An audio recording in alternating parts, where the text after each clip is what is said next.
todos, sejam bem-vindos a este nosso novo ciclo, ciclo que, digamos assim, não respondendo ao ano normal, digamos, de janeiro a fevereiro, fecha o ano da Academia, precisamente porque a Academia fechará a 15 de julho para um período de férias e depois recomeçará. Mas isto apenas para dar as boas-vindas a todos neste novo ciclo, como eu dizia, sobre a arte de azulejaria em Portugal. Em primeiro lugar, e em absoluto, eu queria agradecer ao professor Vítor Serrão e à doutora Sónia Talhé, porque lhes devo todo o trabalho de organização deste ciclo, que reputo de muito importante e de muito interessante, porque de facto, penso eu, na minha não especialidade, mas como uma grande apreciadora da azulejaria portuguesa, é uma marca do nosso país, da nossa arte, e por isso mesmo lhes agradeço terem estado connosco aqui no Instituto de Altos Estudos a organizar este ciclo. E a todos aqueles que nos deram a sua anuência para participarem como oradores, que seguramente nos vão ensinar muito àqueles que não sabem e relembrar, porventura, àqueles que já estarão menos atualizados na sua formação, porque todos os dias que seguramente aparece nova e mais profunda informação. Portanto, muito obrigada, professores, e eu agradeço também àqueles que querem ou que decidiram passar este fim de tarde connosco a ouvir os nossos especialistas. E eu queria também agradecer ao Diário de Notícias, na pessoa do Dr. Jorge Andrade, porque nos têm dado o privilégio de anunciarem no seu jornal, quer físico, quer digital, as conferências do Instituto de Altos Estudos e também proporcionado a entrevista dos nossos conferencistas. Eu devo dizer que não recebia do professor, mas terá feito, não, professor Meco. Eu penso que, olá, professor, como está? Tudo bem? Eu penso, agora eu ainda não a recebi, mas seguramente muitos de vós já receberam, quer fisicamente, quer em formato digital, mas porque estamos atrasados, professor Vítor Serrão, eu cumprimento diretamente aqui na janelinha e o professor Meco, e pedia ao professor Serrão para dizer o que lhe aprouver a propósito deste ciclo que, digamos, tanto prezamos e que julgamos que é um bom encerramento desta parte do ano no Instituto de Altos Estudos. Doutora, eu queria também cumprimentar a Academia e todos os colegas e amigos e, em primeiro lugar, manifestar a minha gratidão, a minha e do Zé Meco, à Galeria Raton, porque foram eles que ajudaram a dirimir um problema de última hora. Chegámos à Academia julgando que a palestra ia decorrer na própria Academia e verificámos que não. Portanto, foi a Galeria Raton, a doutora Ana Vieira, o doutor Tiago Montepegado, que nos deram aqui uma oportunidade de remediar, de modo que eu vou de imediato dar a palavra ao Zé Neco, dado que o tempo já vai adiantado, e esperando ter a oportunidade, como todos, para o ouvir numa brilhante aula dedicada ao barroco português. Sra. Professora Maria Salomé, queria cumprimentá-la e a todos os que estiverem a assistir a esta sessão. Isto foi um bocadinho complicado porque eu não faço coisas online e, portanto, foi aqui graças ao apoio da Raton que isto vai decorrer, porque senão tínhamos aqui um buraco muito jeitoso. Portanto, eu vou imediatamente começar portanto, tenho muitas imagens, portanto não posso falar assim muito longamente sobre nenhum dos temas específicos, não vou falar dos dois holandeses, por exemplo, da importância que eles tiveram aqui em Portugal. Vou tentar fazer um pouco a síntese do que foi este período, que para mim é talvez o mais fascinante da azulejaria portuguesa, este período dos grandes mestres barrocos, que corresponde sensivelmente ao reinado de Dom Pedro II e o início do reinado de Dom João V. E, portanto, através das imagens, irei tentar fazer os meus comentários e as ideias principais sobre este ciclo, que é realmente um ciclo fantástico na azulejaria portuguesa, em que ela ultrapassa tudo o que se fazia no mundo em azulejaria, especialmente os holandeses, que têm muitas qualidades, mas não têm este sentido decorativo que nós temos, porque faziam coisas essencialmente para exportação, para vender no estrangeiro e não para usar nos seus edifícios, ao contrário dos nossos, que enchiam o território todo, as ilhas, as colónias, nomeadamente o Brasil. Portanto, eu então vou imediatamente começar. Bom, isto é a Capela da Peninha da Serra de Sintra, que é um excelente exemplo do que é um espaço barroco integralmente forrado de azulejos e que nos dá já uma ideia do que é realmente esta aventura decorativa em que o azulejo intervém com uma força extraordinária associada à talha, aos mármores embutidos também se vê nesta imagem, às outras artes. Portanto, é toda uma experiência muito interessante que começa a esboçar-se ainda no século XVII, especialmente após o fim da Guerra da Restauração. Temos aqui o Palácio Fronteira, em Lisboa. Este conjunto é de cerca de 1670, portanto ainda é um conjunto que não é barroco, mas já anuncia o barroco, ele está a chegar e marca uma fase de evolução da azulejaria muito importante, porque até então os modelos tinham sido modelos que duraram muitas décadas, eram feitos por decoradores que não tinham uma, digamos, uma formação académica, e portanto nesta altura os novos palácios, os novos edifícios religiosos que são renovados, passam a exigir mais dos artistas, e eles têm alguma dificuldade no início em corresponder a essas encomendas, e por isso vai sendo lentamente, o azulejo vai evoluindo até chegar ao período barroco.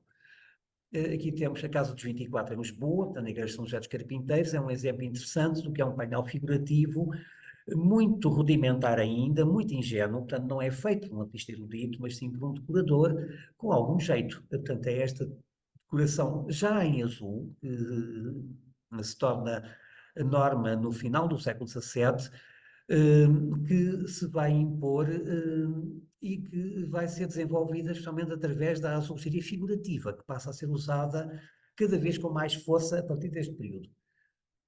Continuam a utilizar-se no final do século XVII os revestimentos de padronagem integrais nas igrejas, por exemplo, como nesta de Carnaxide, de São Romão, mas aqui também só em azul e branco. Alguns padrões são versões em azul de padrões polícromos mais antigos e outros são padrões novos, alguns já com uma expressão minimamente barroca.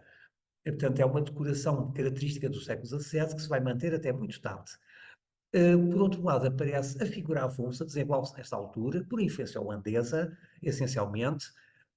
Os holandeses faziam estas peças à unidade, para poderem vender à unidade também. Nós é que usávamos em quantidades industriais, por isso as características são outras. Não têm a perfeição dos holandeses, nem técnica, nem desenho, mas são mais decorativos. O seu desenho tem mais força, porque é mais visível na arquitetura.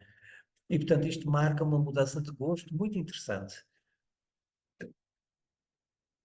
Por outro lado, desenvolvem-se também as albarradas, os telhados de albarradas, cada vez com uma expressão mais decorativa e mais barroca durante este final do século XVII, como aqui também na Igreja de São José dos Carpinteiros, ou na Universidade de Évora, antigo colégio dos Líderes do Espírito Santo, onde há uma intensidade já decorativa, uma graça, uma fantasia decorativa muito grande, embora ainda de uma grande ingenuidade também.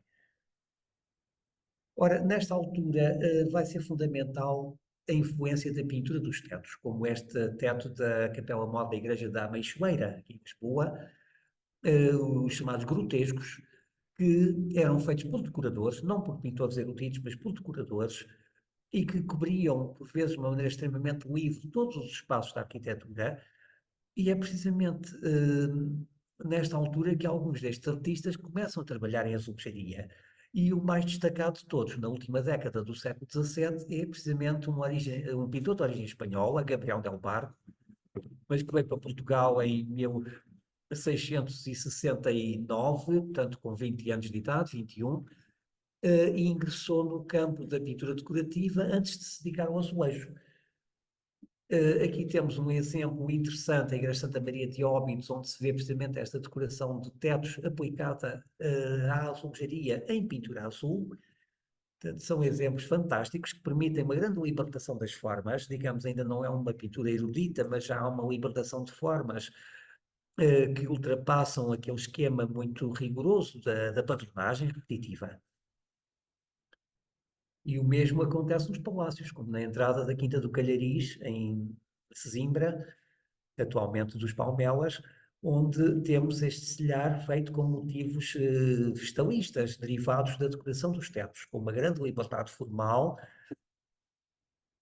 E aqui temos uma obra atribuída ao Gabriel Del Barco, é uma das capelas laterais da Igreja das Albertas, em Lisboa, integrada no Museu de Arte Antiga, onde se vê precisamente uma aplicação já muito elaborada da decoração dos tetos. E já o azulejo abandona o caráter gráfico da fase anterior e passa a usar essencialmente uma pincelada com uma expressão dramática, intensa, que é uma característica específica da decoração cerâmica e do azulejo. Portanto, o azulejo deixa de ser desenhado para passar a ser pintado. E é esta pintura que vai ser explorada em todo este ciclo de uma maneira cada vez mais criativa, mais deslumbrante. Aqui temos um teto possivelmente pintado pelo próprio Gabriel Del Barco, numa pequena joia, a capelinha de São João Batista, na Quinta de Nossa Senhora da Conceição, em Barcarena, onde está hoje a Universidade Internacional, a Escola Internacional, desculpa-me, e que, se não é do Gabriel Del Barco, é do género de pintura que ele faria antes de se dedicar ao azulejo, muito próximo, em 1690. Esta capela, aliás, é de 1691 e tem alguns dos azulejos mais belos do Gabriel Del Barco. Ele era um decorador, portanto não tinha formação académica, desenhava com deficiências, mas tinha já um sentido de composição e especialmente uma fantasia criativa absolutamente extraordinária, que foram fundamentais na geração seguinte, de artistas já com formação de pintura ao óleo, portanto já com formação erudita. Portanto, ele é, digamos, o grande arranque da decoração barroca na azulejaria, é a sua obra.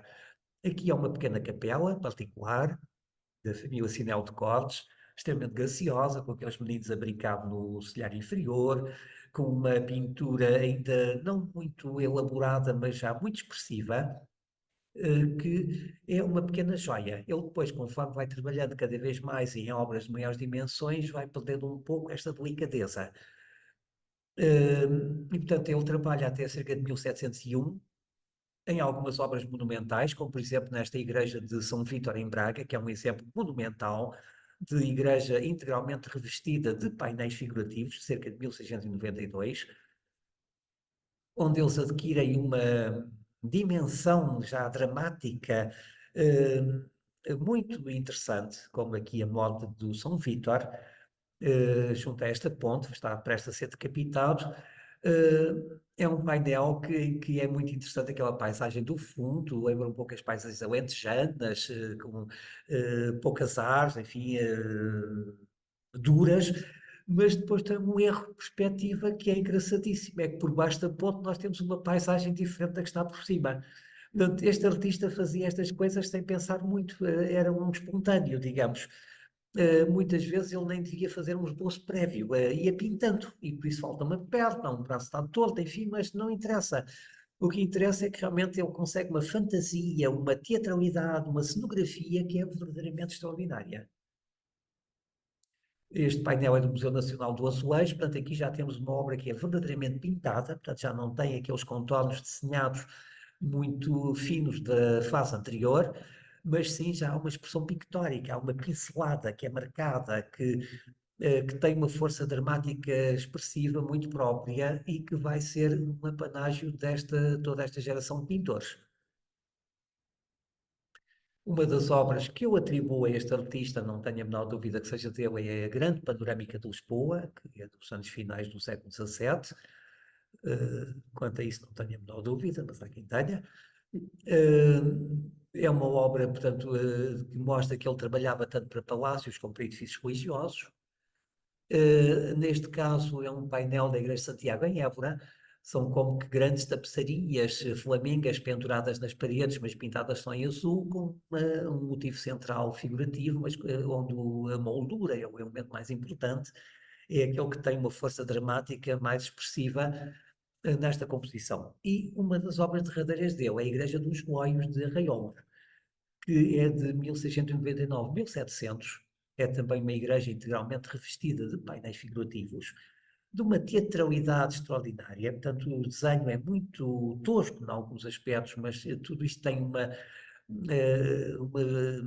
vida, uma teatralidade, como por exemplo aquele por cima do arco triunfal desta nave, a decoração de anjos voaçantes, ou nas paredes laterais, onde temos de um lado janelas em trompe-l'œil, portanto, imitando as janelas reais da parede de fronte, e onde toda a composição figurativa é de uma grande teatralidade, como se pode ver aqui nestes remates, as janelas falsas, portanto, a moldura a imitar pedra, portanto, em policromia, o vitral, e depois toda a decoração à volta, com cortinados, com paisagens, com figuras representadas como se fossem estátuas no alto da igreja.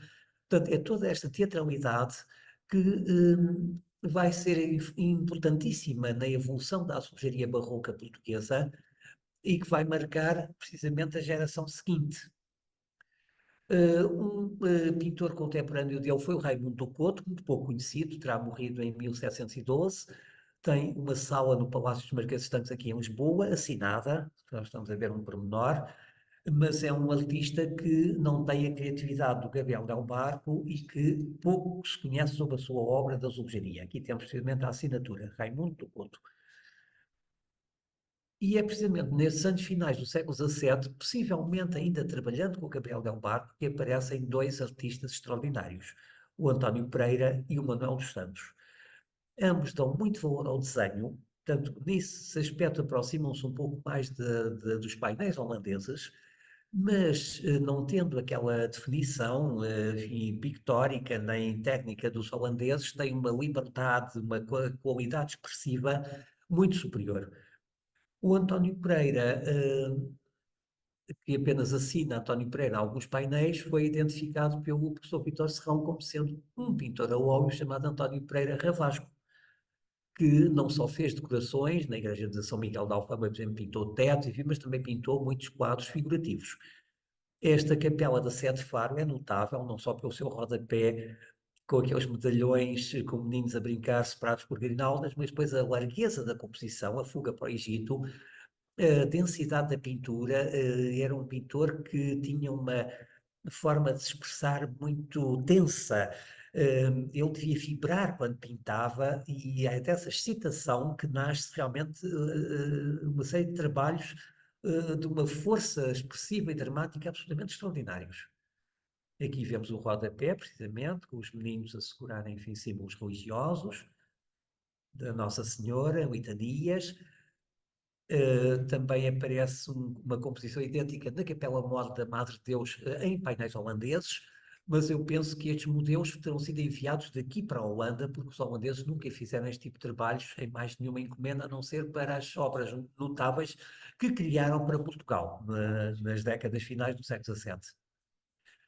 Uma das obras assinadas deste António Pereira é a Capela Dourada do Recife, a Capela Dourada de São Francisco, que é um espaço barroco lindíssimo, onde o azulejo tem um papel, digamos, inferior, são apenas silhares relativamente baixos, discretos, mas onde temos, cá está o painel assinado, António Pereira Fetchit, esta maneira muito depurada de pintar, com umas pinceladas muito sóbrias, muito espontâneas, mas cheias de vivacidade, esta sensação de movimento, esta profundidade através das zonas de claro escuro, de azul mais denso, mais diluído, são verdadeiramente notáveis na obra deste artista. Temos outro destes painéis com uma caçada precisamente da Capela Dourada, do Recife. Depois há outras obras dele, como por exemplo os painéis de 1704 na sacristia da Igreja do Loreto em Lisboa, onde ele repete os medalhões com meninos a brincar e em cima apenas paisagens. Portanto, são peças notáveis de uma individualidade, de uma força criativa extraordinária. As obras mais tardias dele, ele faleceu em 1712, segundo os dados descobertos pelo professor Vítor Serrão, e os últimos trabalhos ganham já uma elaboração formal, enfim, um tratamento muito mais elaborado, como nestes painéis da Capela Mor da Igreja Matriz de Colares, onde temos esta fuga para o Egito, o tratamento da paisagem, a distância, tudo isto é de uma, digamos, de uma beleza e de uma expressividade extraordinária. E de fronte, no painel do repouso durante a fuga, aquele perfil, por exemplo, do anjo, ou aquele manto muito amarrotado que ele segura com o braço, ou a cara do menino Jesus, que é quase um apontamento impressionista, de pinceladas, enfim, eu diria mesmo quase abstrato, é absolutamente extraordinário. Isto é pintura de azulejo, não é desenho, é pintura de azulejo. É isto que estes pintores vão fazer de uma maneira única e extraordinária, que não tem comparação possível nem na Holanda, nem em mais nenhum país europeu, nomeadamente na Espanha, que era o país também onde a produção azulejar foi muito considerável sempre. O outro pintor que eu falei, o Manuel dos Santos, esse é um ilustre desconhecido. Aparecem vários artistas com este nome, referidos na época, portanto não se sabe exatamente qual deles é que será. Portanto, neste conjunto de 1700, colocado em 1703, na Capela Mor da Igreja Matriz do Sandoal, foi um conjunto que o Gabriel Del Barco deixou apenas iniciado. Vê-se do lado direito aquele celhar e o vão da janela, ainda são pintados pelo Gabriel Del Barco. Portanto, ele deve ter desaparecido por volta de 1701, 1702, e esta obra foi então agarrada, digamos, pelo Manuel dos Santos, que pintou o resto, e que já mostra ser aqui um artista muito considerável. Portanto, não sabemos a cronologia dele, terá trabalhado durante as primeiras 3 décadas do século XVIII, terá começado ainda provavelmente no final do XVII, mas nada mais sabe sobre ele, a não ser algumas obras documentadas ou assinadas por ele, que ultimamente têm começado a estar identificadas. Aliás, antes do estudo que o Robert Smith fez sobre ele, em 1975, era um nome quase desconhecido. Aqui temos no Santuário este combate do Santiago. A subtileza, as gradações de tom são extraordinárias, porque o azul de cobalto, o óxido de cobalto, é um material que pode ser dissolvido conforme se quiser, e portanto pode-se obter tonalidades mais carregadas, médias ou muito diluídas. E portanto é esta capacidade pictórica do cobalto que permite estas obras-primas. Mas isto é extremamente difícil de realizar, porque em cru isto é uma armadilha cinzenta. Só depois da cozedura é que ganha estes tons azuis. Portanto, estes artistas necessitam ter uma experiência destes materiais e da pintura com o cobalto muito grande, maior do que tem, por exemplo, os pintores a óleo, porque costuma-se dizer que pintava azulejo quem não era capaz de pintar outras coisas, digamos, outras técnicas, e é um erro, porque muitos pintores a óleo, os melhores, não conseguem pintar azulejo, porque isto realmente exige uma experiência muito grande. Outro painel dele no Convento do Espinheiro, próximo de Évora, numa das capelas laterais. Aliás, este painel tem a assinatura, mas só a doutora Rosário Salema de Carvalho é que recentemente a descobriu, e no meio das ervas. O desenho das árvores, a perspectiva, a delicadeza é absolutamente extraordinário. É um pintor talvez único, é talvez o mais encantador, digamos, de toda a azulejaria portuguesa. Não só o maior, mas o mais encantador é capaz de ser. Este painel é da sacristia da Igreja de São Domingos, aqui em Lisboa, aqui próximo do Rossio. Já foi restaurado entretanto. Muitas imagens que eu trago aqui são já antigas, outras também não são muito boas, mas eram aquelas que eu tinha.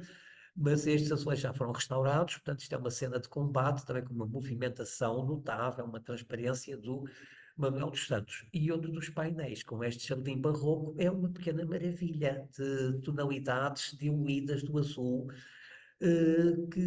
em que este pintor era realmente um grande mestre. Foi ele que pintou a portaria do convento de São Vicente de Fora, em Lisboa, cerca de 1710, que data contemporânea da pintura do teto pelo Vincenzo Baccarelli. E temos cenas variadas, temos uma vista de Lisboa, a conquista de Lisboa e as conquistas de André Mouros, temos cenas conventuais e temos os reis que participaram na construção do convento de São Vicente de Fora, exceto os Filipes, que foram quem teve um papel mais importante. Aqui temos o Dom João V, portanto foi no seu reinado que esta obra foi feita, e realmente muitas obras foram feitas no seu período. É, portanto, uma sequência muito curiosa de retratos em azulejo que às vezes são esquecidos, porque não são em pintura a óleo ou noutros materiais mais divulgados. Há obras extraordinárias deste Manuel dos Santos que o nosso grande especialista da zoologia, o engenheiro Santos Simões, que só teve um conhecimento muito restrito deste artista através de uma obra tardia, da Olivença, mas estes que estão nos Açores, nomeadamente estes que estamos a ver, que é na igreja de São José de Ponta Delgada, na Capela Mor, e outro conjunto que existe na cidade da Horta, no convento de São Francisco, o Santos Simões considerava que era uma das obras mais extraordinárias da zoologia portuguesa e que no dia em que se descobrisse o seu autor seria uma data importante para a história da arte em Portugal. Pois foi o Robert Smith que realmente identificou pela primeira vez o autor destes painéis, e são peças realmente notáveis. Veja-se aquele silhar inferior com aquelas figuras escultóricas, portanto são peças realmente extraordinárias. E em Olivença nós temos um dos trabalhos dele mais avançados, assinado, datado de 1723, na Igreja da Misericórdia. Na nave temos então painéis gigantescos, como esta cena da travessia do deserto, portanto Moisés a extrair a água do rochedo. A escala é monumental, os adereços são magníficos, mas depois temos então no subcoro esta cena engraçadíssima de vestir os nus, uma das obras de Misericórdia. E estão a receber uns roupões barrocos assim de luxo para a época, com certeza. Portanto, são obras muito importantes deste artista que se vai também alcançando uma libertação, digamos, uma espontaneidade cada vez maior, como nos painéis do Convento de Santana de Lisboa, que foi destruído há mais de um século.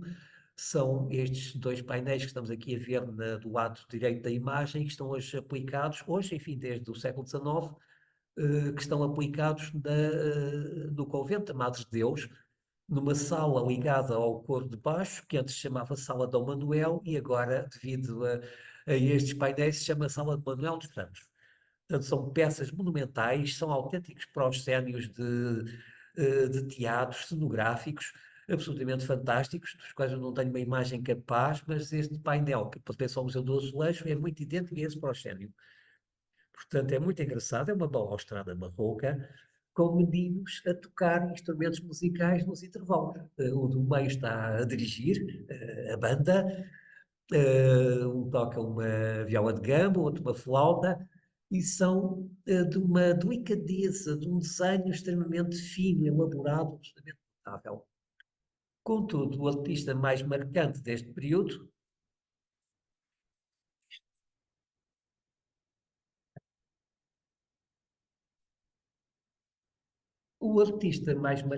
não, normalmente, Vitor, eu penso que em casa podem aumentar, não é? Não? Ai, isso aqui é teu. Mas eu preciso é de ir mudando as imagens. O artista mais marcante desta geração vai ser o grande António de Oliveira Bernardes. Nasceu em 1662 e morreu em 1732, e que começou por ser um grande pintor a óleo e pintor de tetos. Terá trabalhado com o Bento Coelho da Silveira e com o Marcos da Cruz, especialmente, portanto, os pintores importantes do século XVII, e tornou-se um grande pintor a óleo, como se vê nestes painéis do convento de Santa Clara de Évora, que hoje estão no Museu da Sé de Évora. O Dr. Vítor São está ali a apontar, precisamente o autorretrato do artista, foi o Vítor São que o descobriu, e é o Vítor que tem feito, digamos, estudos mais fundamentais sobre este artista a nível do espólio documental e tem encontrado muita informação extremamente útil. Portanto, ele começa por ser um grande pintor, tem uma obra absolutamente extraordinária de 1690, que é este teto da Igreja dos Pareceres de Beja, que é um teto, não é bem de perspectiva arquitetónica, é mais de perspectiva, digamos, barroca, extraordinário, recentemente restaurado, e que é das obras-primas do género em Portugal. Lamentavelmente estava quase ignorado e agora que a igreja está fechada, continua também a estar um bocadinho longe do público. Mas é uma peça notável. Ora, durante esta década ele realiza outros trabalhos do género. Portanto, aqui temos o painel central, a parte central deste teto. Aquele medalhão central é baseado no Rubens, através de gravuras. Portanto, a gravura vai ter um papel fundamental em todos estes artistas, e especialmente na pintura de azulejo, porque muitas dessas gravuras vão ser, digamos, reproduzidas mais ou menos pelos pintores, geralmente adaptando, combinando às vezes fragmentos de gravuras distintas, introduzindo elementos novos, mas vai ser a grande fonte. E aqui temos precisamente um modelo do Rubens que é interessante. Ora, este teto vai criar raízes em algumas composições da azulejaria desta oficina. Aqui temos ainda a Capela dos Prazeres. As pinturas das paredes também são do António Gouveia Bernardes, de 1695, conforme o professor Vítor só identificou, mas por baixo os azulejos ainda são do Gabriel Del Barco, de 1698. Portanto, é a última obra a ser feita nesta igreja, mas é a mais arcaizante. Porque nesta altura o Gabriel Del Barco é que era o grande pintor de azulejos e o Bernardes possivelmente ainda nem sequer tinha começado. À sua vista. Ora, a primeira obra, seguramente, do Bernardes em azulejaria é a Capela da Ramada, em Frialas, ao pé de Loures. Ele não só pintou o teto, como os azulejos das paredes. Esta capela foi toda desmanchada há cerca de 100 anos, estava em ruínas e, portanto, os azulejos e o teto foram retirados e reaplicados na Casa de Santa Maria de Cascais, que era uma casa projetada pelo Raulino, onde ele faz ampliações para instalar precisamente estas obras, mas adaptando-as à casa e reconstituindo. Este teto, por exemplo, está muito incompleto, mas mostra também a marca interessante do Bernardes. Mas é nos azulejos nós notamos o início, realmente a nascença de um grande pintor de azulejos. A doutora Rosário Salema de Carvalho fez há pouco tempo, precisamente, uma reconstituição dos azulejos desta capela, porque eles na casa estão muito misturados e readaptados, portanto perderam um pouco as características originais. Portanto, ainda há talvez uma certa falta de experiência do artista, mas há realmente uma capacidade dele criativa extraordinária que compensa isso. Mas é essencialmente a partir desta altura, portanto, cerca de 1700, que ele vai ter então uma oficina cada vez mais importante, onde teve vários colaboradores fundamentais e os seus principais discípulos, que vão marcar toda a produção barroca até meados do século XVIII. Aqui temos um exemplo de um painel profano do António da Oliveira Bernardes, o Palácio Marquês de Estancos, é um rabo da Europa. Portanto, um selhar já de uma qualidade pictórica muito grande, de uma subtileza criativa, os esfumados, ele conseguia diluir às vezes o azul de uma maneira absolutamente mágica, e portanto são obras, isto hoje já está restaurado e recuperado, aqui ainda estava num estado muito calamitoso o edifício, mas eu não tenho fotografias atuais, portanto terão de ser estas a funcionar, mas portanto é uma obra extremamente variada e muito de grande dimensão, porque ele teve realmente vários colaboradores e portanto pôde começar a especializar-se. Ele não pintava tudo, as coisas repetitivas sempre eram feitas pela oficina, ao contrário de um Gabriel Del Barco que até figura avulsa e albarradas pintou, juntamente com os painéis figurativos. Aqui temos outro painel do mesmo palácio, portanto com temas mitológicos. E uma obra marcante de 1710, que é esta Igreja dos Loios em Évora. Portanto, é uma igreja, enfim, manuelina, gótico-manuelina, que depois, em 1710, foi integralmente coberta de azulejos, e onde temos grandes painéis monumentais, portanto, sob um telhar com balaústres e com meninos e vasos floridos, mas com painéis de grande dimensão, com uma cercadura que ainda é feita com uma folhagem repetitiva, portanto ainda não tem aquele caráter escultórico que nós vamos ver nos trabalhos a seguir. Mas que mostra, portanto, uma capacidade criativa, uma qualidade de desenho, de composição verdadeiramente excepcionais. A parte inferior, por exemplo, ele terá pintado os meninos, com o cesto à cabeça e os vasos floridos, mas os balaústres e os outros elementos já são feitos pela oficina. E nota-se isso porque o branco de fundo dos azulejos é ligeiramente diferente. Portanto, um olho treinado consegue distinguir essas coisas. Mas isso não afeta nada, realmente o efeito geral é que é importante e aí realmente há a coordenação do artista. Este é o transepto do convento de São Domingos de Benfica. Esta capela-mor desta igreja tinha sido começada pelo António Pereira e quando ele morreu em 1712 foi o António de Oliveira Bernardes que acabou a capela-mor e depois então fez esta transepto já completamente como sua criação E com toda esta fantasia arquitetónica, reparem nestas grinaldas pendentes à volta deste altar, com meninos a esvoaçar, com molduras, portanto, cercaduras já muito mais escultóricas, muito mais elaboradas. Portanto, é uma fantasia barroca cada vez mais intensa e mais elaborada que o Bernardes instala na nossa azulejaria. Cá temos um dos painéis deste transepto, precisamente o que tem a assinatura. Vejam a riqueza das molduras, vejam a teatralidade da cena, portanto, com esta perspectiva arquitetónica muito a servir de cenário à cena, muito bem desenhada, muito bem realizada, portanto, é realmente um grande pintor, um grande mestre e vai ser a figura mais marcante desta primeira geração barroca. Uma obra dele absolutamente extraordinária. É aqui muito perto, e precisamente no edifício onde está a Academia das Ciências, o antigo Convento de Jesus. A igreja atualmente é a Paroquial das Mercês, e esta dependência hoje é uma sala de passagem para a antiga sacristia, mas foi uma antiga capela dedicada à Nossa Senhora. Faltam as pinturas das paredes, mas sobrevive aquele celhar inferior e a abóbada extraordinária.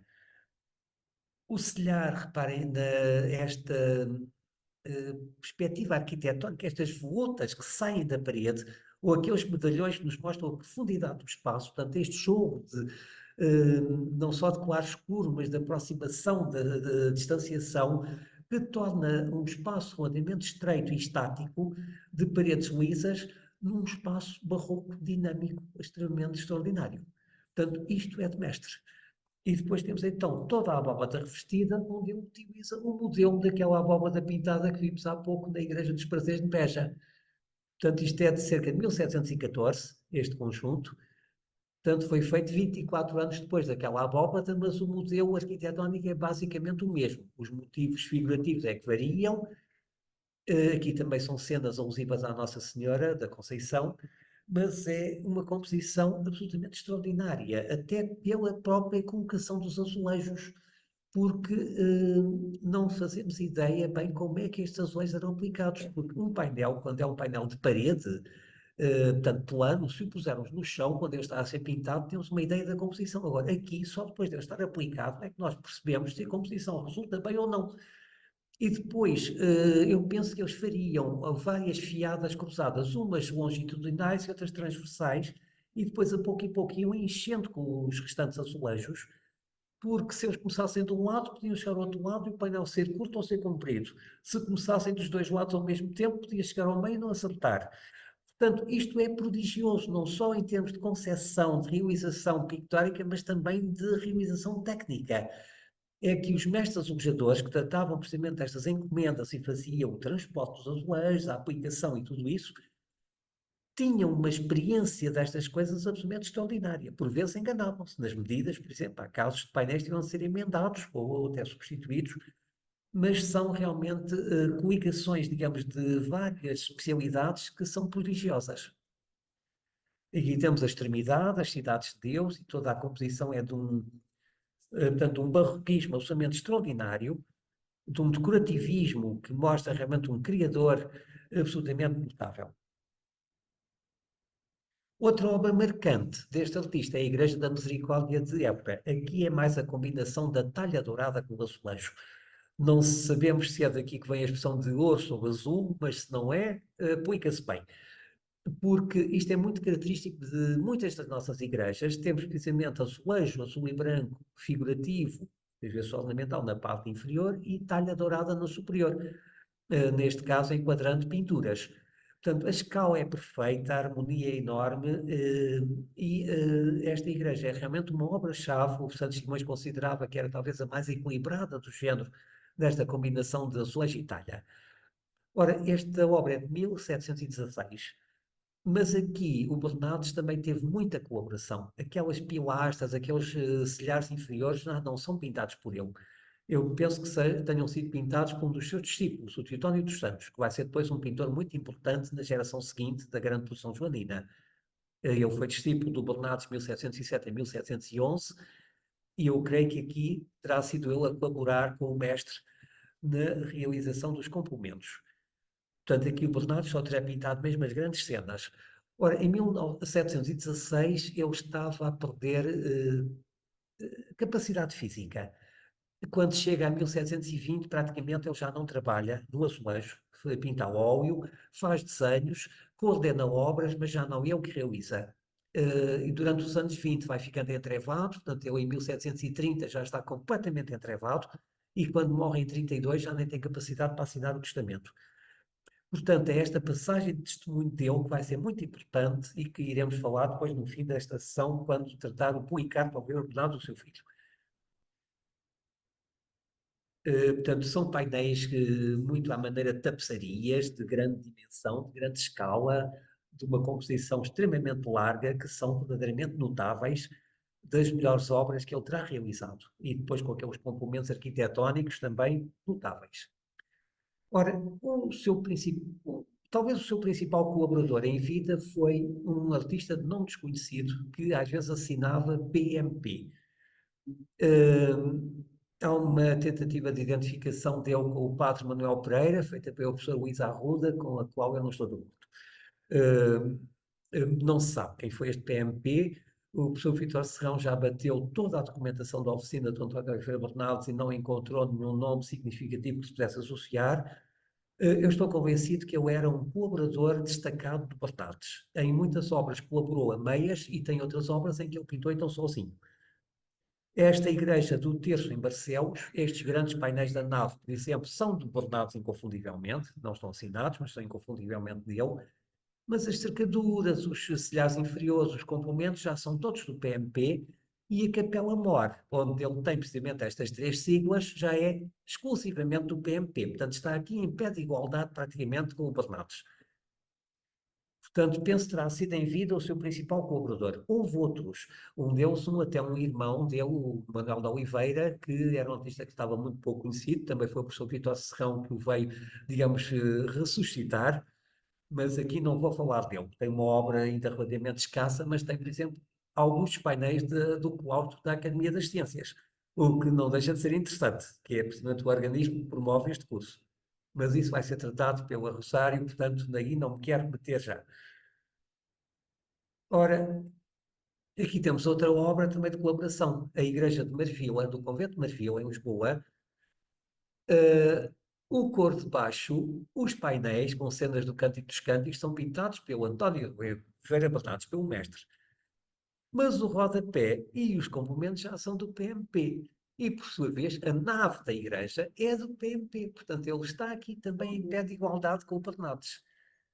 Portanto, é precisamente esta nave, estamos a ver, que já é inteiramente do PMP. Portanto, é um artista que vai marcar toda esta geração. Ele trabalha pelo menos até 1725 e também não sabemos nada sobre ele.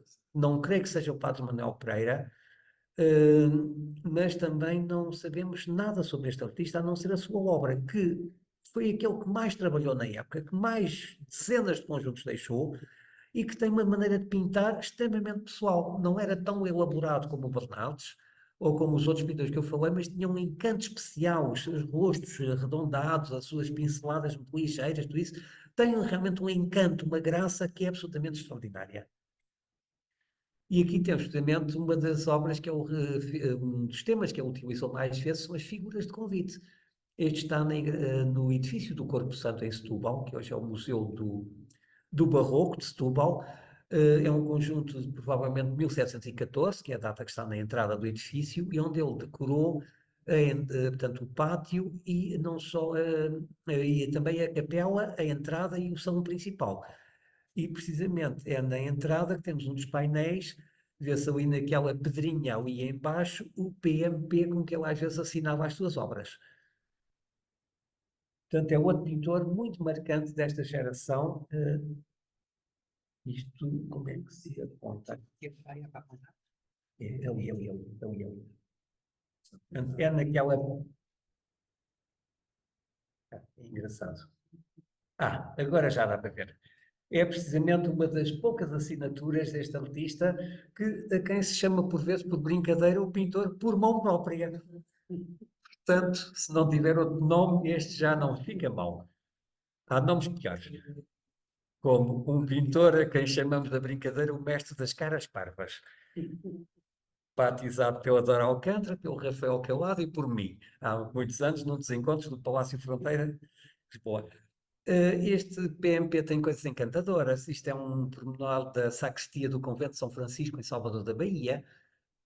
Desta época, não há muitos azulejos portugueses no Brasil. Depois, na época joanina, a seguir é que a utilização da azulejaria no Brasil é extraordinariamente importante e numerosíssima. Reparem nas cercaduras recortadas internamente, nos motivos escultóricos, portanto, há toda uma expressão barroca que é extremamente original nestas obras. Ou, numa obra de maiores dimensões, a Sala dos Brasões do Palácio Real de Sintra. Aqui o azulejo, ao contrário do que é habitual nos palácios, o azulejo normalmente reduz-se ao celhar na parte inferior da parede. Nas igrejas é que normalmente estes painéis vão até ao teto, mas nesta sala realmente os painéis revestem integralmente as paredes, também com os rodapés escultóricos, com grandes capelas, com meninos, com grinaldas, etc. E depois as cenas com cercaduras relativamente simples, são cenas que quase que representam tapeçarias nas paredes, de uma maneira muito teatral, mas veja-se o vão das portas e janelas com elementos escultóricos muito interessantes, é outra das grandes obras deste artista. Esta é a escadaria do Palácio Centeno, fica junto à entrada do Hospital dos Capuchos em Lisboa. Aqui começam a aparecer os painéis recortados superiormente, que depois vão dominar a geração seguinte, digamos, da grande produção joanina.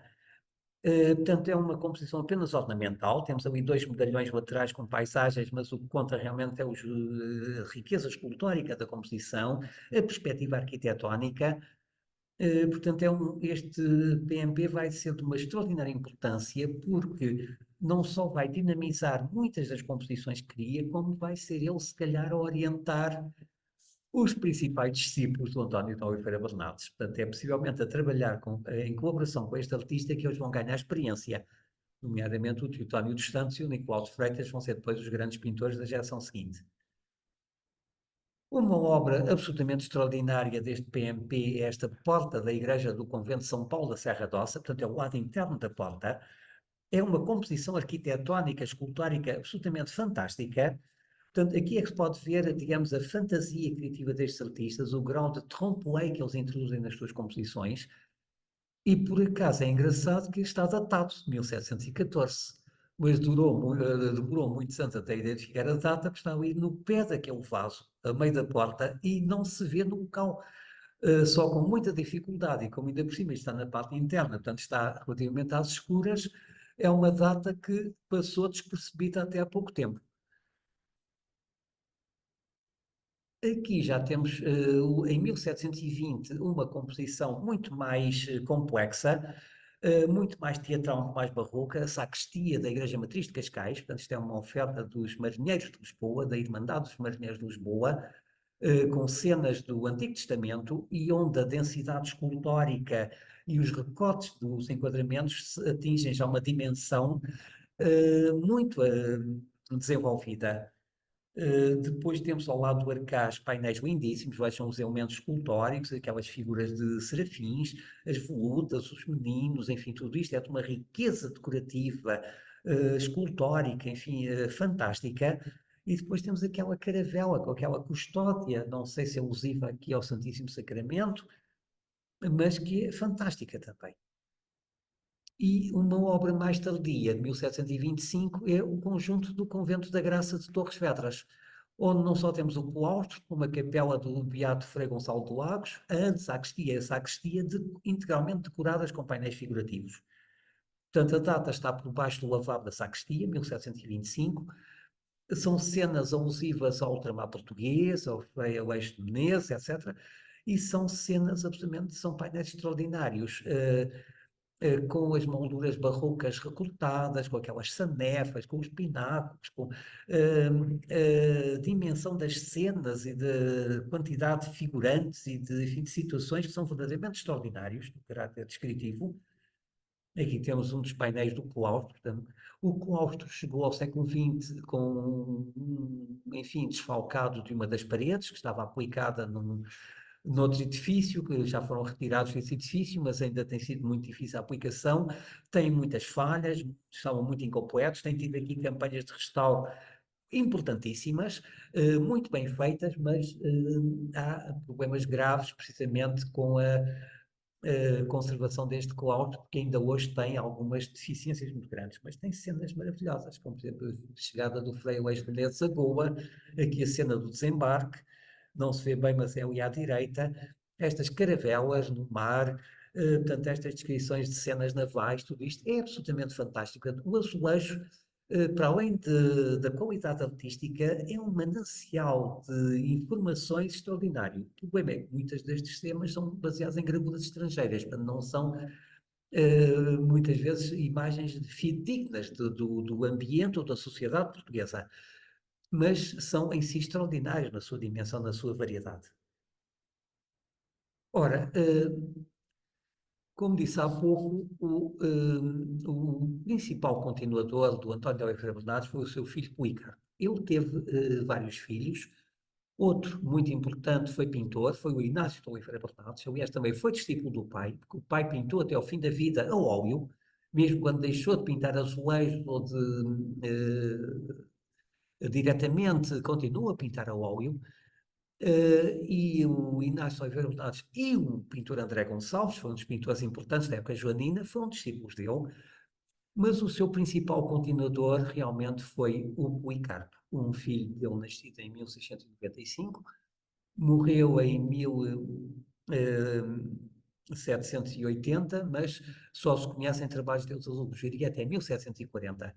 Portanto, foi ele que trabalhou ao lado do pai praticamente até ele morrer, portanto, na mesma oficina. Foi ele que colaborou diretamente com o pai e que, em alguns casos, ele realizou os projetos do pai.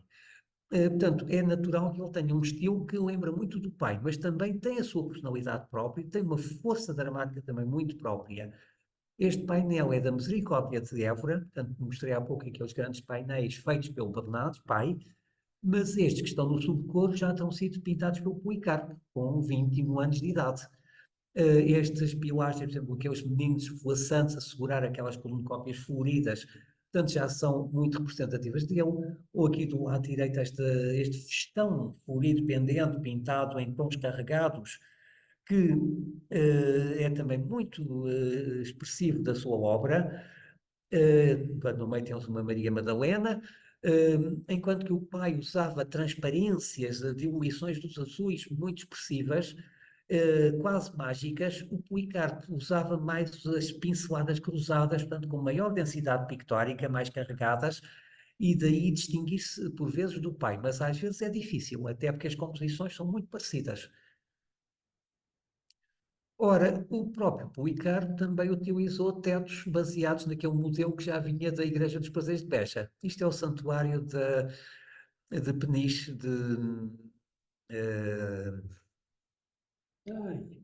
agora passou-me o nome, peço desculpa, o Santuário dos Remédios, em Peniche. É uma igreja integralmente revestida de azulejos, portanto, e cuida a abóbada, aliás, num estado calamitoso. Esta fotografia já tem uns anos, o estado disto é muito pior, certamente tem graves infiltrações. E isto tem sido um grande bico de obra, porque durante muitos anos o António é que era considerado o grande artista. O Policarpo era assim uma espécie de macaco de imitação do pai. E foi o nosso grande historiador Virgílio Correia que pela primeira vez defendeu a importância do Policarpo, como sendo um artista também tão notável como o pai, só que isso ainda tem dá lugar a confusões. E precisamente nesta capela nós temos uma assinatura do António de Oliveira Bernardes, mas é uma assinatura de imprensa, quase. Não é uma assinatura pessoal. O que eu penso deste conjunto é que, possivelmente, ele foi desenhado pelo Bernardes, terá pintado este painel central com a Assunção da Virgem, mais uma vez baseado na Assunção do Rubens, e terá pintado um painel também no centro da abóbada da Capela Mor, mas todo o resto já terá sido realização pictórica do Policarpo, que já tem a sua marca. Aliás, este painel do centro parece mesmo uma clareira de azul ali no meio deste teto, porque a forma de pintar é diferente, é mais transparente, é mais feita com mais esbatidos do material. De qualquer maneira, são composições absolutamente notáveis, que são únicas no mundo. Nenhum outro país tem composições deste género. E, portanto, isto é realmente uma das nossas coroas de glória da nossa arte, é precisamente esta difusão destes modelos barrocos nesta época, que são realmente uma arte maior. Durante muitos anos chamou-se o azulejo uma das artes menores, hoje, felizmente, já se chama só arte decorativa, já não é mau, já não é depreciativo, mas isto é realmente uma das nossas artes maiores, que ainda esperemos que tenha o seu reconhecimento através do património da humanidade, porque irá dar-lhe outra visibilidade, outra força. E este é no Santuário dos Remédios a cobertura da Capela Mor. Reparem que o fundo é um fundo de estrelas, como se fosse um céu estrelado, mas depois temos aqueles serafins a segurar aqueles medalhões com emblemas da Nossa Senhora e o painel central com Pentecostes. Portanto, eu creio que só o painel central também terá sido ainda da mão de Bernardes, pai, mas o resto já é tudo realizado pelo filho. Aliás, esta capela é cerca de 1720, em que o António estava a perder muitas faculdades físicas. E vê-se depois nas paredes, aqui realmente já é a forma de pintar do Policarpo. Aquelas grinaldas muito densas, aqueles conjuntos de meninos, de cornucópias, etc., as pinceladas cruzadas. Portanto, eu creio que é uma obra realmente mista, pensada principalmente pelo pai e realizada principalmente pelo filho. Onde este problema tem sido mais debatido é na Misericórdia de Viana do Castelo. Independentemente de quem pintou, é uma obra extraordinária. É uma das grandes realizações da arte portuguesa de qualquer época. Ora, estes painéis desta nave, eles estão na Capela Mor, estão assinados pelo Policarpo, mas os da nave têm uma escala muito maior, muito diferente, têm sido associados por vários historiadores ao António, que eles são tão bons que só o António é que os poderia ter pintado. Eu não creio, eu creio que isto é integralmente trabalho do Policarpo. Agora, a diferença de escala entre a Capela Mor e a nave é que terá implicado uma composição também diferente. Mas eu creio que a maneira de pintar, isto é realmente a maneira já do Policarpo, embora a linguagem tenha muito que ver com o pai, porque não é por acaso que ele é o maior discípulo e o maior continuador. Portanto, isto não tira importância nem dá importância a nenhum deles, mas é realmente notável como se deu esta fusão. E como depois o Policarpo consegue ultrapassar. E como o professor Vitor Santos está a dizer, a tela da Capela Mor, que não se vê, é pintada pelo pai, está assinada pelo pai. E creio que foi agora no restauro relativamente recente que a assinatura apareceu, porque antes estava tão escura que não se percebia. Porque ele continuou a pintar a óleo até ao fim da vida. Azulejo é que deixou de pintar. Portanto, isto é uma... Temos de encolher outra vez. Isto é já no subcorpo. Vejam a força extraordinária de todas estas cenas, das molduras, o conjunto de elementos escultóricos, tudo isto é uma obra impressionante. Esta Misericórdia de Viana de Castelo é realmente uma das grandes realizações desta época e de toda a arte portuguesa. Vejam a força deste painel. Menino Jesus no templo a falar aos doutores. Isto é extraordinário. A cenografia do painel, o desenho da perspectiva arquitetónica, a escala, digamos, da integração das figuras humanas, tudo isso é absolutamente extraordinário. Portanto, são obras realmente de uma força e de uma qualidade artística verdadeiramente superior. E depois temos este painel da Assunção da Virgem, por cima do arco triunfal, que é extremamente importante também, porque foi concebido para integrar naquele espaço, e, portanto, isto mostra que o azulejo era pensado sempre para um espaço arquitetónico, não era feito à toa, como os holandeses faziam essencialmente para vender no estrangeiro. Os nossos não eram feitos para o nosso edifício e em função dos mesmos. E de medições, realmente muito perfeito. Aqui a medição até falhou e foi preciso depois adaptar o painel, mas é uma história à parte que não há tempo aqui para contar.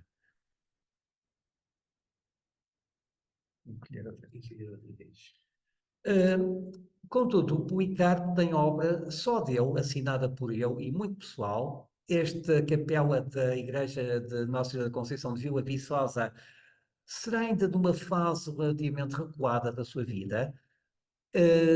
Vejam a qualidade dos elementos escultóricos, não só aquelas pilastras laterais com aqueles atlantes, mas depois aquela grande cartela central, amparada por serafins, e com uma paisagem distante, com um tema religioso. Portanto, isto mostra uma qualidade de desenho, de concepção, enfim, muito interessante.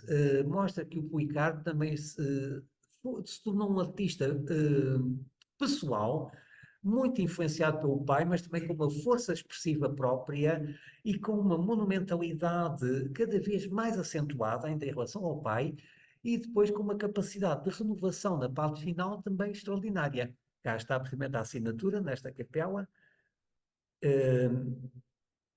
Eu muitas vezes assinava Policarpo de Oliveira. Portanto, quando abreviava não era no O, mas era no D. E às vezes usava Policarpos ab Oliva, assim como o pai também usava o Oliveira em latim. Portanto, às vezes eles assinavam ab Oliva, o que também tem a sua graça. Esta é a entrada do Convento dos Congregados de Estremoz, a atual Câmara Municipal. É uma obra já avançada. Como disse, o Policarpo trabalhou, pelo menos há obras dele datáveis até 1740, e cada vez são mais barrocas, mais densas, mais expressivas, portanto, e muito mais originais do que os pintores da época joanina, que foram os descendentes do Bernardes, como o Teotónio ou o Nicolau, foram grandes pintores, mas não têm esta individualidade, esta força expressiva. Portanto, o Policarpo acaba por ser quase que um artista único na sua época, porque ele vai prolongar este ciclo dos mestres até mais tarde, mantendo a qualidade do ciclo numa época que já usava coisas feitas mais em série e menos elaboradas. E, portanto, é um artista realmente único.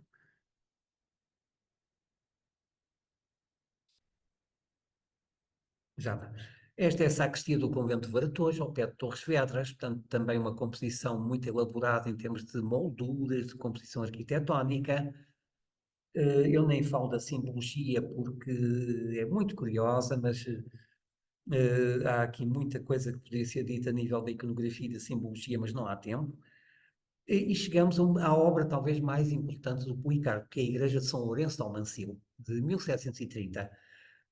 Tirando aquele altar-mor, é uma igreja integralmente revestida de azulejos, onde ele teve colaboração nesta nave, por exemplo, estas arcadas laterais, os pilares, o enquadramento das arcadas é feito por um artista diferente, possivelmente o Valentim de Almeida, que foi outro dos artistas destacados neste período, em toda a época joanina.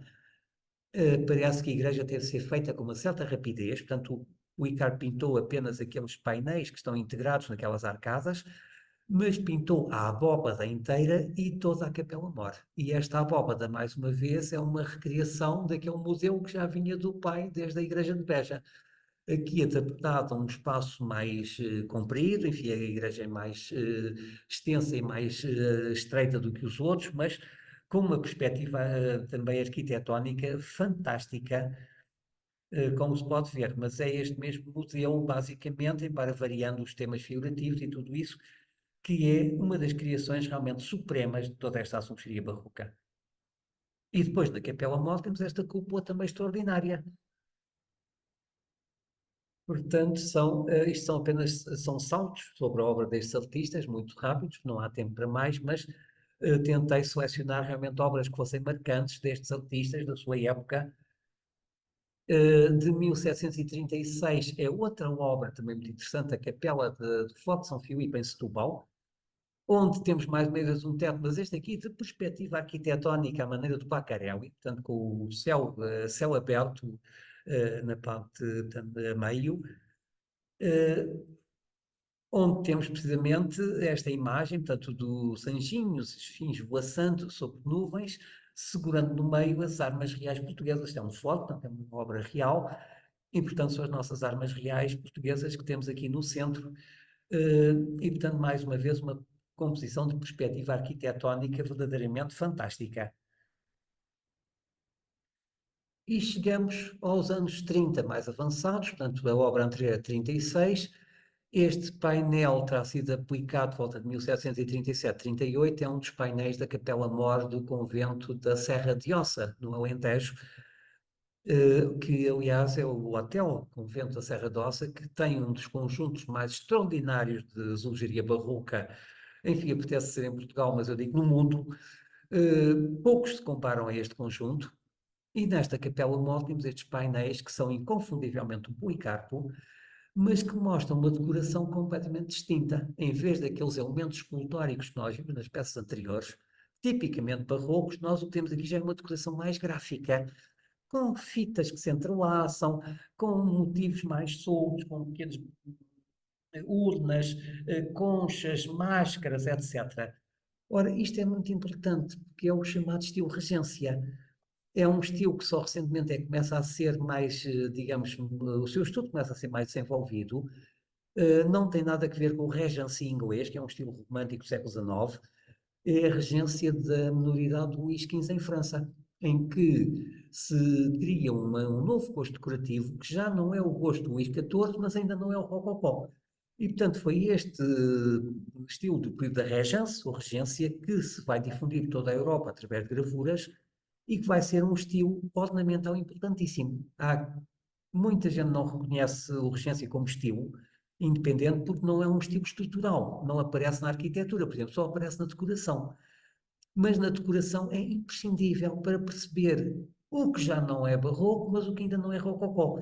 E num país com a importância das artes decorativas, enfim, que nós tivemos, realmente o Regência vai ser um elemento fundamental nesta época, em todas as artes, na talha dourada, no mobiliário, enfim, nas pinturas ornamentais, na encadernação dos livros, no escoro lavrado, enfim, em tudo o Regência vai aparecer através dos seus ornatos característicos, às vezes ainda muito associado aos motivos barrocos e outras vezes já associado aos primeiros motivos rococó. Portanto, é um estilo que se aparece mais em força nos anos 40 do século XVIII, enquanto que nos anos 50 já é o rococó que começa a dominar completamente. E aqui temos um caso pioneiro da utilização num artista que vinha desde o início deste ciclo barroco, a sua capacidade de renovação através de uma linguagem nova que começava a dominar a Europa. Portanto, isto é verdadeiramente extraordinário, como é um artista mais velho que os pintores da sua geração, mas que vai ser ainda mais inovador do que eles mais cedo.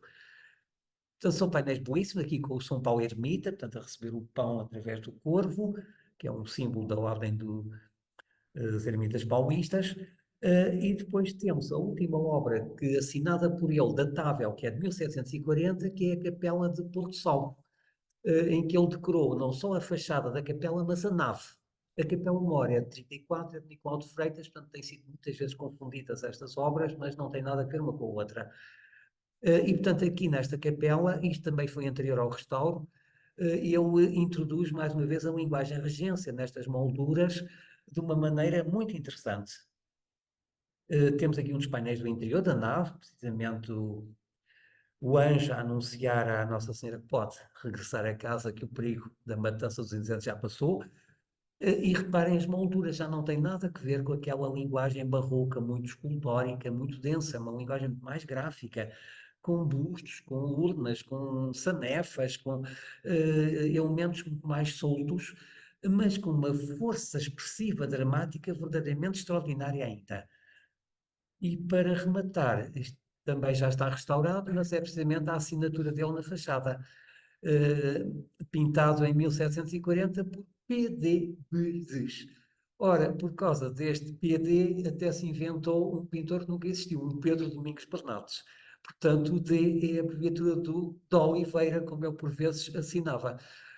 E que não há dúvida, mesmo que não tivesse a assinatura dele está na maneira de pintar. Portanto, depois disto não se sabe o que é, se ele fez mais azulejos, é uma incógnita, mas em 1740 nós estamos a chegar já quase ao fim da grande produção joanina e estamos a entrar precisamente no Regência e já com elementos rococós muito acentuados. Portanto, estas últimas obras do Policarpo são realmente de uma importância e de um caráter inovador extraordinário. E, portanto, vai ser o encerramento deste ciclo dos mestres, porque a partir de 1720, digamos, a obra dos mestres começa a atenuar-se e a dele continua durante mais 20 anos em força, portanto, de uma maneira já única, muito mais individualizada. Portanto, é um ciclo extremamente importante. Desculpem se fui muito pesado na quantidade de imagens e de informações, embora tentando sintetizar o máximo, mas realmente é um período pelo qual eu tenho fascínio, e que é aquilo que eu mais tenho estudado ao longo da minha vida, e acho que é realmente uma coroa de glória para a arte portuguesa o que estes artistas nesta altura fizeram. É claro que muitos outros, noutras épocas, fizeram coisas notáveis também, não quero pô-los de parte, mas realmente estes mestres barrocos são realmente uma geração absolutamente extraordinária que deixou uma obra de uma qualidade absolutamente notável. E, portanto, encerro aqui. Muito obrigado pela atenção de quem está a assistir. Professor José Meco, é, é realmente fascinante ouvi-lo, como sempre, mas sobretudo hoje com um percurso que nos traz tão rico e tão maravilhoso desta nossa arte da azulejaria. E ao ver toda esta riqueza que temos, eu pensava como é que muitas vezes não a valorizamos e, por outro lado, como é que ainda há coragem para encontrarmos quem vandalize este património e esta riqueza extraordinária. Eu acho que este seu percurso, o percurso que nos faz, leva-nos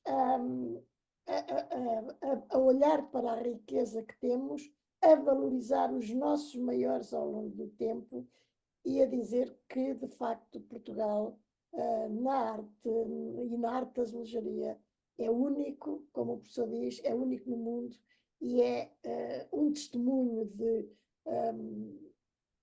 valor, de capacidade e de afirmação, que é um exemplo para outras áreas, porque quem levou os portugueses a ser assim, a valorizar este tipo de arte, esta arte da azulejaria tão específica e tão portuguesa, e que muitas vezes nós também não temos o conhecimento necessário. Muitas dos locais que o professor mencionou, eu tive a oportunidade, felizmente, já lá estar, de ver, mas a sua explicação, tudo aquilo que traz, não tem nada a ver com quando nós visitamos um convento, um monumento, uma igreja, e olhamos e admiramos que maravilha, que beleza, mas depois com a sua explicação, realmente vemos a dimensão deste nosso património, que é extraordinário. Eu peço desculpa, abusei da palavra, mas queria agradecer de uma maneira muito especial ao professor José Meco, que mais uma vez nos traz um conhecimento tão forte e tão importante para todos nós. E seguramente há quem queira aproveitar este tempo que ainda temos para, para colocar algumas questões, fazer comentários, não sei, se quiserem podem pôr a mão eletrónica carregando nas reações ou podem levantar a mão, eu tentarei localizar. Há aqui 9 mensagens novas que eu posso ver. Parabéns, professor, muito obrigada pela sua magnífica lição, mais do que uma vez, e eu então tentarei olhar para quem possa estar eventualmente a querer usar da palavra para falar com o professor José Meco, se ainda tiver coragem para estar connosco. Ainda tenho. Não, agradeço muito as suas palavras. Peço desculpa pelos acidentes Pelo amor técnicos de que houve Deus, na pelo amor questão, de Deus, professor. mas conseguiu-se ultrapassar. Aqui É a bom foi fundamental como espaço e apoio técnico. Exato. Mas eu tentei ser o mais breve possível, mas falta, foi tudo muito Nós rápido. precisamos de O que eu mais, não disse, o que eu não precisamos disse de dava mais, para fazer mais 100 cursos, claro. Mas precisamos de mais. ainda há muita gente que despreza os leis, muitos organismos, mas eu acho que mesmo assim tem havido uma compreensão maior desta arte. Eu tenho lutado por isso toda a vida, mas há muitas outras pessoas que também têm lutado, estamos algumas vão participar neste curso, e outras portanto, todos juntos, creio que temos contribuído para realmente tornar o azulejo mais conhecido, mais divulgado, mas ainda continua a haver graves problemas com a conservação, com os organismos que às vezes não sabem cuidar do património, com as obras às vezes feitas indevidamente, e portanto ainda há muito a fazer, ainda há muito a esclarecer, e portanto creio que estes cursos têm essa vantagem e todas as atividades ligadas à divulgação do azulejo ajudam qualquer coisa. Portanto, espero que esta também possa ter sido útil para alguém, pelo menos para quem esteve a assistir, foi com muito gosto que colaborei, embora realmente com os meus problemas técnicos muito assanhados, que não estou habituado a fazer as coisas desta maneira. A pessoa foi muito bom, foi excepcional. Não, Obrigado. eu agradeço à doutora Ana, que de facto também pela sua paixão pelo azulejo e pela colaboração Sim, é aqui que uma. também tivemos e que temos vindo a ter ao longo destes anos na academia. Agradeço também em meu nome e em nome de Ora, todos. ela está a ouvir, ela está a ouvir. E é uma vizinha vossa que também tem feito muito pelo azulejo. É E, verdade. Muitas exposições também muito, muito interessantes. Ahm, ora, eu continuo. Professor Vítor Serrão, quer. Eu não queria eh, retirar tempo a qualquer colega que queira intervir, mas não queria deixar de elogiar vivamente o meu colega Neco, Zé Neco, pelo brilhantismo desta hora e 10. É um trabalho hercúleo. Tratar de um momento que foi o mais rico da arte do azulejo em Portugal e no mundo. Foi este, o período Pedrinho e Joanino. Foi o tempo em que a qualidade técnica, a novidade, o adjornamento, a curva inventiva atingiu o áspide. Nunca houve um momento tão coerente, tão rico, em que a arte destes pintores tem uma comunhão íntima com a arquitetura, com o estilo de chão, com a talha dourada, com o estuque, com a pintura de tetos, com o grotesco, como nunca voltou a haver. Que é completamente diferente do contexto europeu coetâneo, e o acréscimo de que esta arte, que é profundamente identitária, vai conquistar o mundo. Encontramos-la espalhada pelo então, Império Português. A novidade também que para muitos, e para mim também é, durante muito tempo eu ignorava, eu também alinhava naquela escola de que estávamos perante uma arte decorativa muito bonita, mas complementar. A autonomia da arte do azulejo, feita por pintores de óleo, como o António de Oliveira Bernardes, como o próprio PNP, que pintava grotesco, como o António Pereira, e outros que foram aqui referidos, é uma prova incontestável da grande qualidade técnica, para além do apuro decorativo, do caráter cenográfico, deste tipo de equipamento epidérmico da arquitetura, há uma qualidade estética inequívoca e que para mim tem um ponto alto no António de Oliveira Bernardes.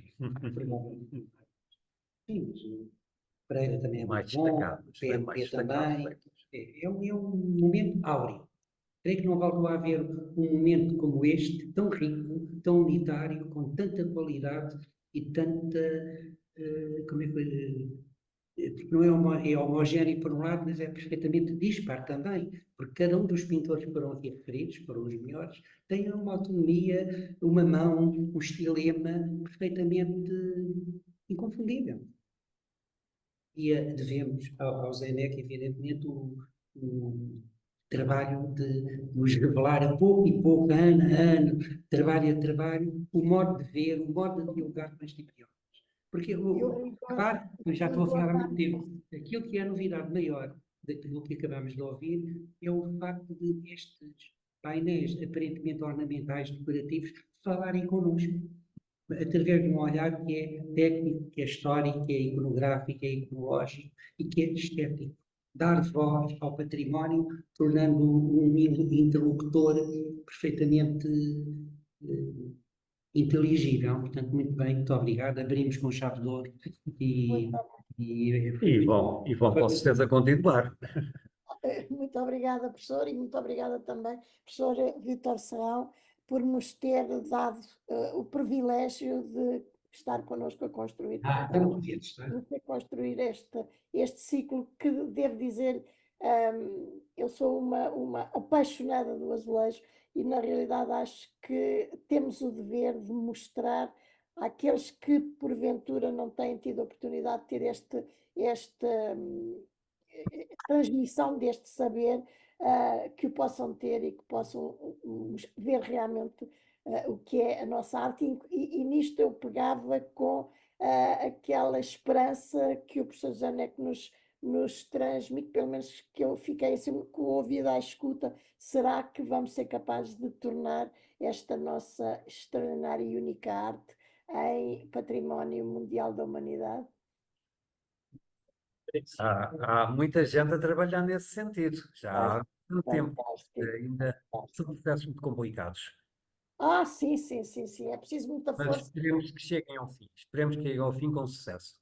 Muito obrigada. Então, mais uma vez, muito obrigada, e dizendo que há imensos agradecimentos no chat, como é que se põe, como é que se diz chat? Pronto, qualquer coisa.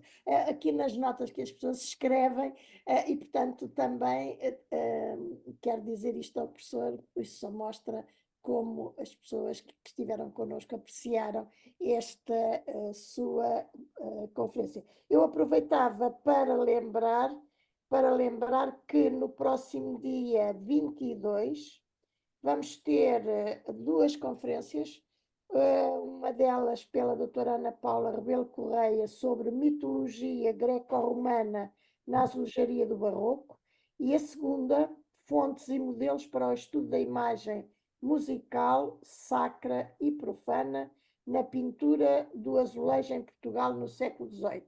Esta dada pela doutora Sónia Duarte. Estão todos convidados a estar connosco neste novo fim de tarde para continuarmos a usufruir desta formação e desta informação que tão útil é para todos nós. Muito obrigada mais uma vez. E há uma mão levantada, mas eu pensei que era para bater palmas. Não sei, peço desculpa, quem é que tinha a mão levantada? É uma senhora Maria de Jesus, faz favor. Muito boa tarde, professor. Gostei muito de o ouvir e de o rever, que há muito tempo que não o via. Gostei muito da conferência, isso nem tenho palavras para agradecer. E queria lhe pedir duas indicações. Primeiro, falou numa igreja na Capela de Porto Salvo, aqui na outra margem. Não, Não, não, não, o Conselho de Oeiras.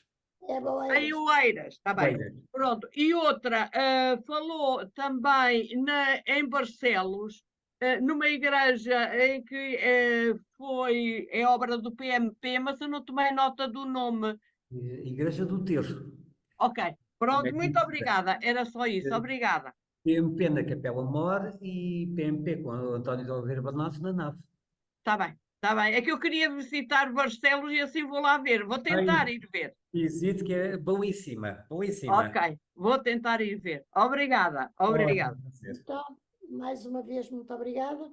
E cá estaremos 2 a 8 dias com quem quiser acompanhar-nos e com outros que queiram vir também juntar-se a nós para estar a ouvir este nosso património extraordinário do azulejo. Muito obrigada.